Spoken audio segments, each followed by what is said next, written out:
Alors, comment gagner face au terrorisme? On a vu que George Bush avait perdu sa guerre contre la terreur, et il en a laissé l'héritage à ses successeurs. Barack Obama a continué, et c'est seulement en 2021 qu'on a fini par évacuer l'Afghanistan, mais dans des conditions dramatiques, et c'est comme ça que les talibans ont repris le pouvoir, donc c'est un échec total.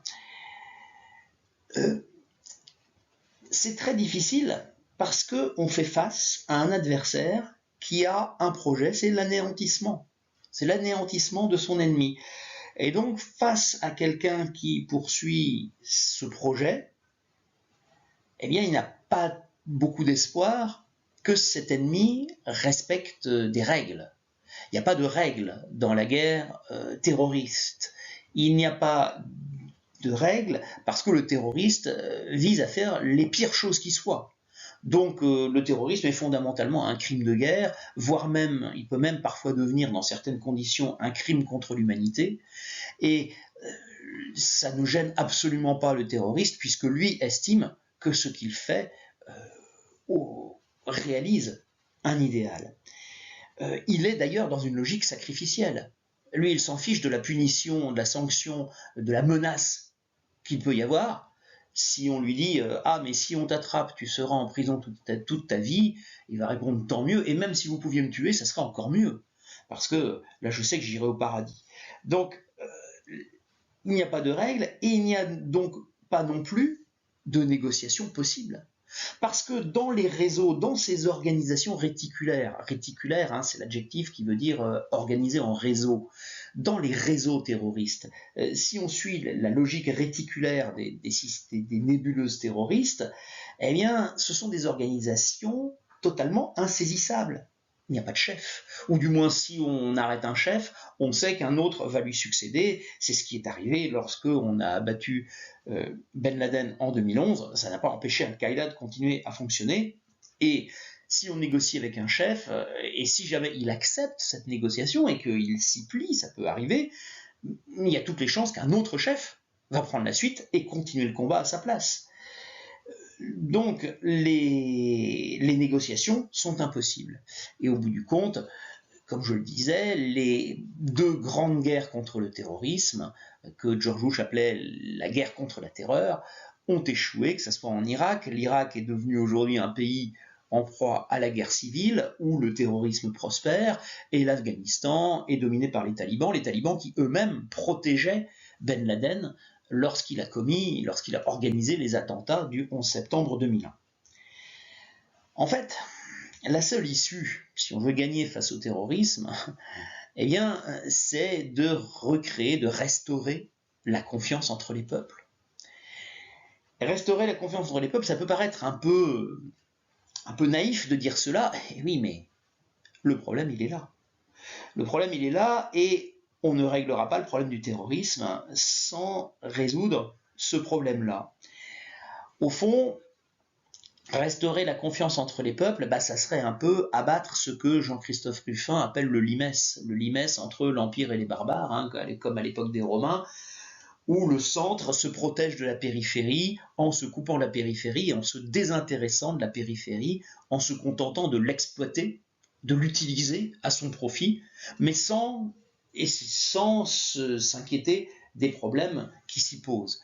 Tout cela, ça nourrit une véritable haine dans la périphérie, au sein de ce que Jean-Christophe Ruffin appelle les barbares, et dans ce monde révolté, et dans ce monde en colère, eh bien, un certain nombre de leaders peuvent émerger, d'organisations peuvent émerger, qui parviennent à organiser des attentats, parce qu'au fond, ce n'est pas très difficile à organiser des attentats gigantesques.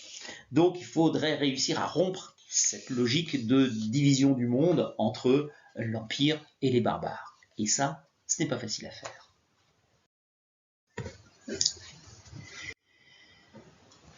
Troisième caractéristique du terrorisme islamiste, et c'est là qu'il va peut-être le plus se différencier, au fond, de l'ensemble des guerres de quatrième génération dont on a parlé, parce que là, on est vraiment dans une logique de déterritorialisation.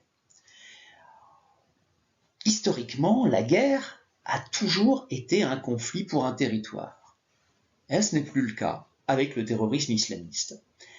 C'est un peu l'originalité de ce problème, parce que les enjeux territoriaux, dans le terrorisme islamiste, les enjeux territoriaux sont extrêmement faibles. Alors, bien sûr, les djihadistes peuvent se battre pour conquérir un pays ou conquérir un territoire, bien sûr, mais au fond, c'est rarement la priorité. La priorité, eh bien, c'est d'abord de tuer. Une autre priorité peut-être de renverser un pouvoir politique pour prendre le pouvoir, comme l'ont fait les talibans en Afghanistan, mais cet objectif vise moins à tenir un territoire que à franchir une étape supplémentaire vers la conquête du monde, parce que c'est ça. L'objectif, c'est la conquête du monde, c'est de convertir l'ensemble du monde, faire en sorte que le monde entier soit musulman, enfin, et même pas seulement musulman, soit musulman, islamiste, radical, et que la charia soit appliquée dans le monde entier. Donc, au fond, le terrorisme islamiste pose très peu la question du territoire. Il y a eu des combats territoriaux, c'est le cas de Daesh. Alors Daesh en anglais, hein, c'est ISIS, qui veut dire la même chose, au fond c'est un acronyme, et ISIS a tenté de créer ce qu'il a appelé un califat. Alors, on se souvient que le calife, c'était le chef de l'islam, le commandeur des croyants, l'empereur en quelque sorte, qui normalement était le chef politique de l'ensemble des pays musulmans. Eh bien, Daesh a eu l'ambition de recréer un califat entre l'Irak et la Syrie. Et ça a tenu un petit peu, mais entre 2014, 2017 et même, enfin, ça a tenu à Baghouz encore jusqu'à 2019, mais au fond, il n'en restait plus grand-chose. Le territoire n'a pas tenu longtemps avec, comme on le voit sur la carte de gauche. Il a tout de suite été réduit, hein, c'était un territoire en guerre. Donc, au fond, la seule véritable tentative de création d'un État n'a pas duré. Et l'État a disparu, mais Daesh a continué à exister. Et Daesh a continué, a poursuivi ses activités. Donc, on n'est pas ici du tout dans une logique territoriale, ou du moins la question territoriale est parfaitement accessoire et secondaire. Les réseaux du terrorisme islamiste sont en fait des réseaux transnationaux. Transnational, ça veut dire que la réalité nationale ne compte pas, qu'elle n'est pas prise en cause, qu'elle n'est pas un enjeu.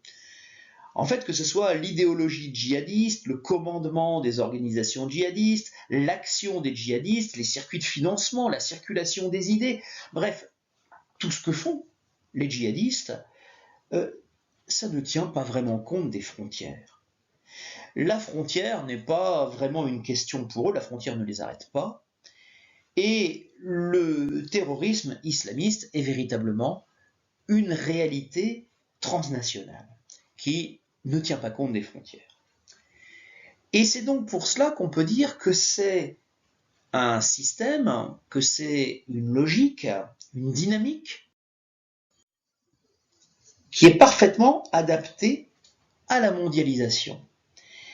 Les réseaux djihadistes, en fait, ils ont parfaitement intégré la logique, ils se sont parfaitement appropriés la logique de la mondialisation. On le voit dans la façon dont ils organisent leur recrutement, par Internet, par exemple. Ils utilisent parfaitement les réseaux sociaux, le dark web, ils maîtrisent très bien cela. Ils développent d'ailleurs, aujourd'hui, ils essaient de développer un cyberterrorisme, une action sur les réseaux Internet, et ils ont développé des réseaux de financement internationaux. Et alors, ils peuvent s'appuyer sur certains États, hein, on l'a dit, comme l'Afghanistan, l'Iran, la Libye, un peu le Qatar aussi, mais ils s'appuient sur des pays, mais derrière, ils mènent des actions qui sont mondiales. Tout est pensé à l'échelle mondiale dans le terrorisme islamiste. En fait, on est un peu comme dans une firme transnationale. On est comme dans une grande entreprise, une entreprise qui pense à l'échelle mondiale. Alors pour conclure, le terrorisme islamiste, est-ce que c'est une activité criminelle ou est-ce que c'est une activité guerrière? Est-ce que c'est un problème judiciaire, comme un crime, qui se règle par la justice, ou est-ce que c'est un problème militaire, qui se règle par la guerre et par l'armée? Eh bien justement, c'est très difficile de faire la part des choses. C'est à la fois les deux. Les djihadistes que l'on capture, on les traite comme des criminels, ils sont sanctionnés comme des criminels. Et ça paraît logique, mais eux disent « Ah non, nous sommes des guerriers ». Et d'ailleurs, dans la guerre contre la terreur, les États-Unis ont joué sur cette ambiguïté. Les prisonniers de guerre, eh bien, on ne savait pas vraiment s'ils relevaient de la justice, ou la justice ordinaire, ou s'ils avaient le statut de prisonniers de guerre. Et pourtant, ils avaient été capturés lors d'une guerre. Bon, en fait, la dynamique du terrorisme islamiste, elle participe d'une dynamique plus large dont on a parlé, dont on parle beaucoup depuis 1991, même un peu avant, mais c'est l'effacement des frontières entre guerre et paix. Au fond, la distinction entre la guerre et la paix devient de plus en plus difficile, puisqu'il peut y avoir des attentats alors qu'on considère qu'on est en situation de paix, et que les gens qui agissent ne sont pas des militaires, ce ne sont pas des armées, il n'y a pas eu de déclaration de guerre, il n'y a pas de guerre officielle, et pourtant ce sont des civils qui font la guerre. Donc tout se mélange entre guerre et paix, entre crimes et actions militaires, entre civils et militaires, entre guerre et politique. Au fond, la guerre devient un élément normal de la vie sociale. Et c'est là qu'on retrouve le concept de société guerrière. Nous vivons de plus en plus dans des sociétés dans lesquelles la guerre a retrouvé sa place, alors que l'une des grandes œuvres du procès de civilisation avait été de réussir à expulser la violence et la guerre hors de la vie sociale ordinaire, hors de l'espace public. Eh bien, elles y reviennent, et nous vivons de plus en plus dans des sociétés guerrières, des sociétés qui, forcées par le terrorisme islamiste, en viennent à accepter les excès de la guerre. Accepter par exemple le régime exceptionnel qui a été utilisé pour les prisonniers faits en Irak ou en Afghanistan par l'armée américaine sur la base américaine de Guantanamo, des prisonniers qui n'ont ni le statut de prisonnier de guerre, ni le statut de prisonnier de droit commun, et qui peuvent être soumis à toutes sortes de traitements qui ne sont pas prévus par la justice, ni par le droit international de la guerre, ni par les conventions de Genève, puisqu'on n'est ni dans la guerre, ni dans la paix, et ça finalement, on finit par l'accepter. Parce que oui, c'est la guerre. Et lors de la guerre, eh bien, on accepte une situation exceptionnelle. Et l'exceptionnel est en train de devenir la règle, au fond. C'est ce que l'on a vu dans la prison d'Abu Ghraib, par exemple, qui est une prison qui a été administrée par l'armée américaine pendant plusieurs années, et où les soldats américains ont torturé des prisonniers, et s'en sont même vantés d'ailleurs, en prenant des photos, en les partageant sur les réseaux sociaux. Et cela, eh bien, on a tendance à l'accepter, certains en arrivent même à le justifier. De même, vivre dans une société guerrière, c'est aussi accepter la présence militaire dans l'espace public. Comme on voit en France avec l'opération Vigipirate, on a pris l'habitude de vivre avec des militaires dans les rues, qui étaient des choses qu'on ne voyait pas du tout avant les années 2000, ou de façon tout à fait exceptionnelle. Eh bien, aujourd'hui, c'est devenu quelque chose de tout à fait ordinaire. On a accepté aussi une restriction des libertés, dont le meilleur exemple, c'est le Patriot Act, la loi de restriction des libertés décidée aux États-Unis dans la foulée des attentats de 2001. Et dans tous les pays démocratiques, on accepte aussi des mesures d'exception, on accepte des restrictions de liberté, on accepte l'état d'urgence, on accepte ce qu'on appelle des mesures d'exception, parce que nous sommes en guerre. Donc on entre dans des sociétés où la guerre devient quelque chose d'ordinaire. Ce n'est pas la conséquence du seul terrorisme islamiste, mais le terrorisme islamiste joue un très grand rôle, contribue fortement à cette évolution.